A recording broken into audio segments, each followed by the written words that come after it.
What's going on, ladies and gentlemen? Today we're here with a great sister from Uganda, Miss Tinah Namatovu, and she's from Expat Assist Uganda. And we got a lot of questions for her today, especially some of you brothers and sisters that's thinking about getting out of Babylon and maybe visiting Uganda. So Miss Tinah can possibly help you with that. So Tinah, thank you for joining us on the show today. Thank you, Phil. Thanks for hosting me. Greetings from Uganda, out here, and it is a pleasure. All right, Tinah, how did you get started with your business, Expat Assist? Expat Assist started out in 2016 with my own, who came to Uganda and found it very hard to move around, to make sure that everything, to start the process of relocation becomes hard.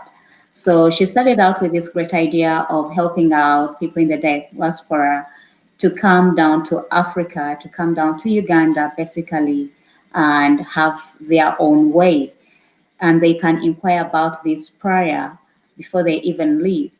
So Expat Assist is basically a company that offers services of relocation, immigration services, and business registration in Uganda to anybody who wants to venture into investing in Africa, especially Uganda, and also wants to know what the continent is all about. Okay, and that's good that you talked about registering a business in Uganda. Yes. We recently just got registered in Kenya. Awesome about that. So Uganda is right next door. So I'm definitely interested in hearing about that. So for people that say they want to take their businesses here in the Black American community and they want to bring it to wherever Kampala, etc. What will be the first steps that they have to do with Expat Assist to go about possibly expanding their businesses in Uganda? For you to register your business in Uganda, the first step would be to reserve your name. A business name reservation is, once it's done, you may have two things. You may want to keep your company name, or you may want to change to something that is local. So once you want to keep your company name, your company will be a foreign company. But once you change to anything that is adoptable or that can be provided by the company's registrar, then that is called a local company in Uganda. So the company should have shareholders and directors. It should have a share capital, and it should be able to operate within the minimal standard and procedures within the country. So that is how you get around registering your business first. So you come up with your business idea and say, this will work in Uganda. Once that is established, then we go ahead to register the name. Some people may want to keep their names, and basically for you to keep your name, you would need to have documents of your company out there that you registered and show them here in Uganda that I have a company in the US, but I still want to operate under this company as a local branch in Uganda. Then another way that you can register your business is to open up a brand new company that hasn't been operational in Uganda before, and you can just search out the name that you want to call it and get started. We help you through the process A to Z without no hassle. Okay. So the next question I have, let's say if a person say, okay, well, I'm not, on the business side, maybe like Phil is, but I'm just a brother or a sister that want to come to Uganda and I want to possibly get residency or citizenship. Can you help them with that? Yes, we help with immigration services. The first service we help you is securing your visa into the country. And once you're here, we can talk about your long-term stay. How would you want to stay and how long do you want to stay? So we have various visas in Uganda, ranging from a tourist visa that goes for 3 months, a special pass, that is a temporary work permit. Then we have a work permit, then we have residency, we have citizenship. It all depends on the category that you want to fall into. And please be aware that we are actually soon getting a retirement visa for those who want to retire back home here. So it is soon going to be gazetted and out, and this is something that most people are looking forward to. All right. Well, you brought that up. Let's talk about that retirement visa, because I've heard, certain countries, have that. So what's going to be the requirement for retirement visas? Because a lot of people within definitely Black America say many tell me, look, I'm not dying in America. I'm going to die in the land of my ancestors. Yeah. So what's the process of going through a retirement visa? Actually, the retirement visa has not been out, but Mhm. from our sources, what we are hearing, the visa will be costing $1,500 per year, and it has to be someone of age. You have to be, uh, able to retire. You won't be 30 and you're telling me that you already retired at 30.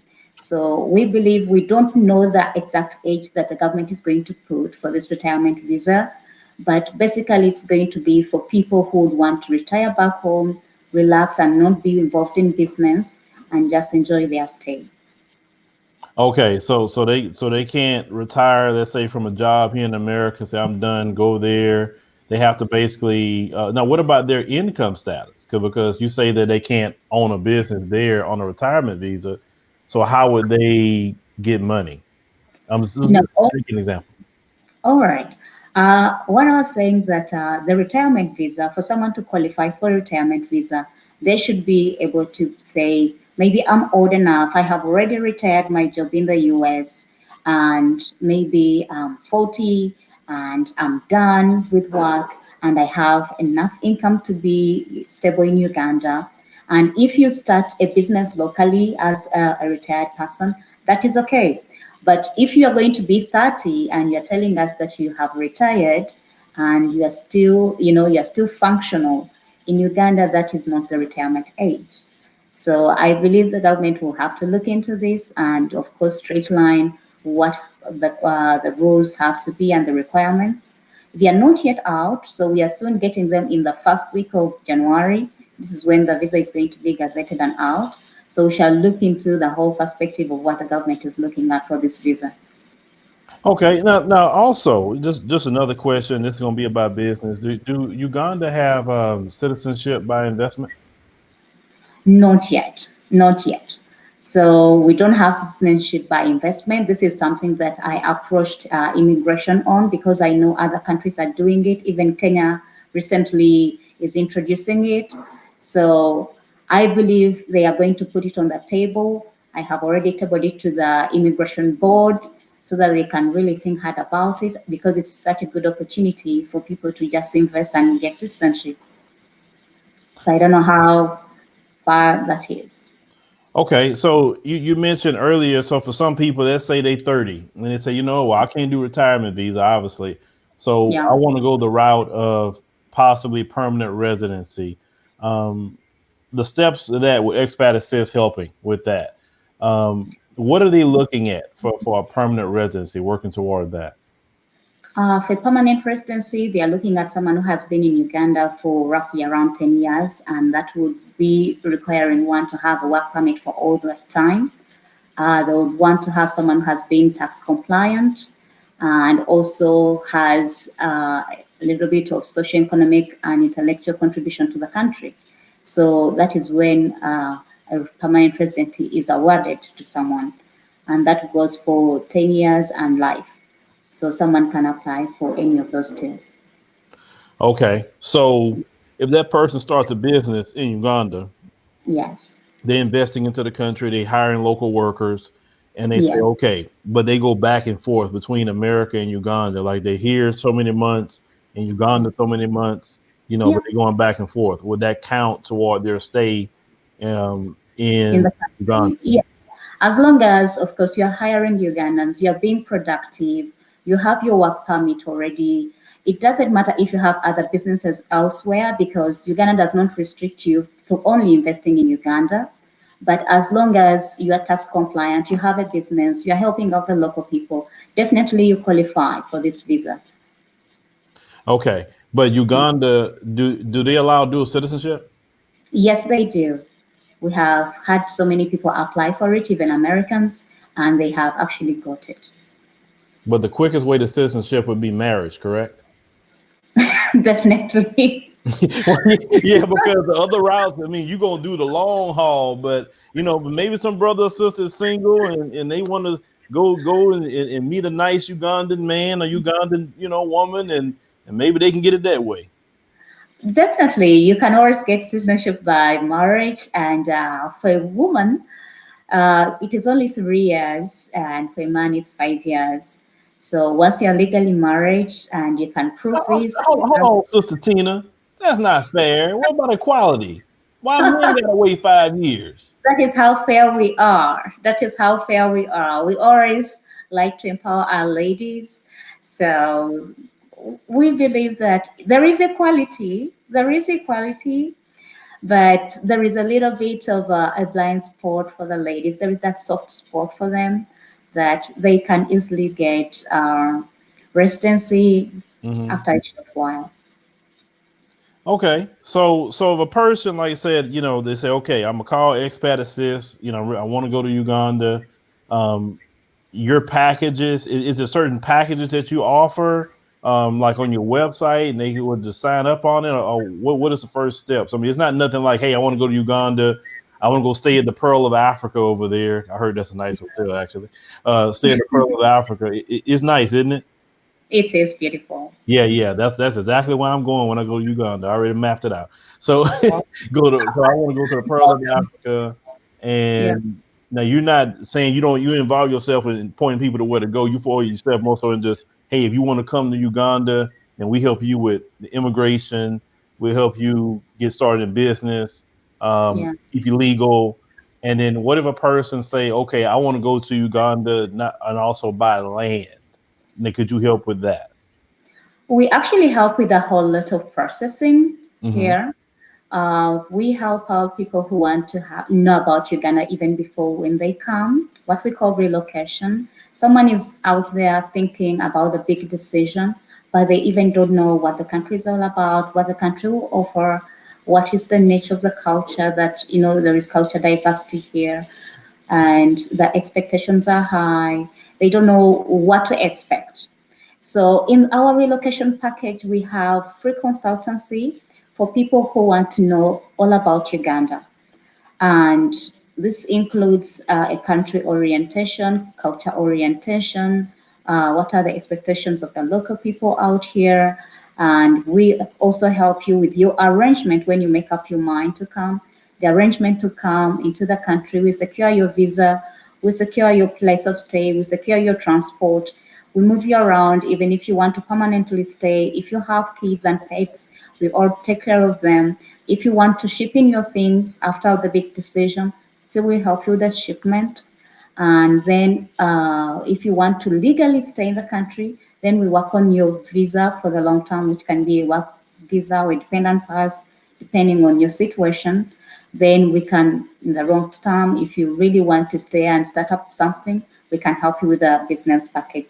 So Expat Assist is a one-stop center for all your immigration needs, for all your relocation needs, and for all the immigration needs that anybody can have. So within these packages, we have different things. So you talked about tourism. Yes, we organize if someone wants to say, I'm going to come to Uganda for 3 months. So within this period, I want to go to different places. So we make up a route plan depending on the nature of activities they want to get involved in. And we book a travel agent and also a tour guide so that they can tour all these places nicely with a local agent here in Uganda, and they have the blast of their experience. So this is something that we usually do. We connect you to the best service providers we know, because we are not a tour operator or a company, but we know the tour companies that are eligible and they can give you a good experience. No, the question I have, and especially, we have a lot of, like I said, Americans watching this. Yeah, Could you help them with like, or tell them where to go where they have maybe the minimal culture shock? Because it's gonna be culture shock coming from, yeah. the West going to Uganda is definitely gonna be a culture shock. Is there somewhere that you could say, okay, you need to go here just to minimize the culture shock for you? Then later we'll take you to the places where you really get the culture shock. Is that you got? Do you do it like that? Yes, what we call the country orientation, we always want to give people a taste of what Uganda is, and also try to make them mingle and try to let the local people know what other people are also their culture is all about. So there are a little bit of festivals here and there, but due to COVID, of course, this has been put down. But we always try to engage them in that culture shock of them intermingling with the locals on certain events. So all those events that are being organized, we select those ones that we know that are really good, and other places that I know they are going to be really beautiful and informative to them, and they get stinged out into this culture shock, and they'll be like, wow, I didn't expect this, but this is what it is. So this is what we do. Well, due to COVID, this is a serious thing going on right now. And I know at one point in time, Uganda did shut down, travel coming in and out of Uganda, Yeah, to protect the citizens from COVID. yeah, Now they have opened things back up. true. Is it safe to travel to Uganda, or do we still need to kind of hold off because we don't know if the government may say, okay, we locking it down again, nobody in, nobody out? Because the one thing Now, we don't want is somebody to go and like, oh man, I'm stuck here until the government say I can leave. You understand? I know. Uganda closed down on the 18th of March and opened up the airport on the 20th of November. So we believe that from that time on, there has been laxity on, of course, on travel bans. It has always been very positive from the government, whereby after a serious research and assessment on all these border points and the airport, how the people can come into the country, the government actually opened up, and it has never gone back on its word. They are just putting more measures on how COVID can be, of course, put to a standstill. You can always come into the country as long as you have a negative PCR test and COVID test, and also with your valid visa. It is very free to come in right now, and the government is not yet to lock down because our numbers are really very minimal. Ever since COVID came in, we are just close to 300 numbers, deaths only. So we have really kept it low. So you saying you only had 300 deaths of COVID? Yeah. Now listen to that, ladies and gentlemen. Uganda only had 300 deaths, and what America has, and then you have these arrogant people in this country want to talk like they're better than everybody else, and look what they're doing in Uganda. I'm just saying, because these people like to act like they're so smarter than everybody in this country, and they're so much better, and but we talk about that daily. But I just wanted you, ladies and gentlemen, to hear the difference in the numbers. You're safer in Uganda with COVID than you would be in this country. So prior to them going, they can just check with Expat Assist about any COVID protocols or any quarantine time or things like that. Correct? Yeah, we actually basically have all that information. If someone reaches out, we can easily give them to them and also guide them on how to behave once they are here. But what I can tell you that Uganda is a very safe place. We are actually observing all the guidelines that the Ministry of Health is giving us, and we encourage everybody to to do the same out there, because I know it is tough on some people and families. So this is my message for everyone. Okay, Miss Tinah, how do people get to the website? Just log into www.expertassist.com, and you actually will have us. I'll send you the link actually to our website so that you can share it with other people. This is a website that is very informative of what we do and what we offer and how we can help and how you can reach to us. And we are very, very fast in responding to our inquiries. Feel free to just get in touch and let us know how we can help. All right, ladies and gentlemen, you heard what Miss Tinah has talked about here. So we'll put the link in the pinned comment. Make sure you go to the website, the Expat Assist. If you're thinking about going to Uganda, I know many of you said in the comment section you're sick of these, sick of Babylon, you're sick of these people, and you want to go travel to the continent. Well, you have a business that you can contact that will help you to fill you in all the questions. and you know, and you can sign up whatever package that they have, and you can go to Uganda and visit and just, you know, just get the nice air, you know, in your system, and get away from, you know, America a little bit, you know, which will give you a stress break. So, you know, Tinah, we definitely thank you for joining us on the show today, and we definitely want to stay, you know, in touch with you, and you know, hopefully work with you in the future. Thank you, Phil. Thanks for hosting me, and I'll be waiting for all the inquiries. Feel free to just reach out, and we tell you how we do things out here and how you can be involved. This is such a great opportunity because many people are trying to find a way and a safe hub for them, and we can always help. You know, the richest thing to do is to have someone have your back at an unknown place. So this is what we do, and I'm happy to tell you that we have other Black Americans that we have helped within this period, and they are happy staying in Uganda. All right, well, ladies and gentlemen, make sure you use that website, and don't, like I told you guys before, don't be asking your family, and you know, some of them will try to talk you out of going to the continent, because you know how some of us are scary. But just use that website, you know, go and contact Tinah. She will help you out with all you Yeah, need. So Tinah, thank you for joining us. you're welcome. Thank you for hosting me.